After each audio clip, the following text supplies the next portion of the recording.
El Niño ప్రభావం కారణంగా రాష్ట్రంలో ఏర్పడిన అనావృష్టి పరిస్థితులను అధిగమించి రాష్ట్రంలో సమృద్ధిగా వర్షాలు కురవాలని రాష్ట్ర ప్రభుత్వం ఆదేశాల మేరకు ఈ రోజు శ్రీ రామలింగేశ్వర స్వామి దేవస్థానం కేసరకోటలో వైదిక పండితుల ఆధ్వర్యంలో వరుణయాగ సహిత సహస్ర ఘట్టాభిషేకం ఘనంగా నిర్వహించారు.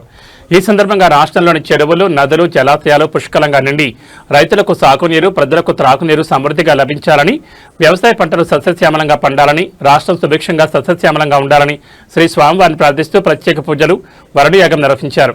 ఈ యాగంలో దేవస్థాన చైర్మన్ తటాకం వెంకటేష్ శర్మ, కార్యనిర్వాహక అధికారి కట్టా సుధాకర్ రెడ్డి, ఫౌండర్ మెంబర్స్ నారాయణ శర్మ, ఉమాపతి, రమేష్ శర్మ, నాగలింగం, దేవాలయ సిబ్బంది రామారావు, అనిల్, వెంకట్రావు, భాను, వేద పండితులు సత్యనారాయణ శర్మ, గణేష్ తివారీ, అర్చకులు రవికుమార్, రవికాంత్, రమేష్, సాయినాథ్, భరత్, వీరేశం, ఫణీంద్ర భక్తులు పాల్గొని రాష్ట్ర ప్రజల సుఖశాంతులు, ఆయుర ఆరోగ్యాలు, సకాలంలో వర్షాలు కురిసి ప్రతి కుటుంబం ఆనందంగా ఉండాలని ఆకాంక్షించారు.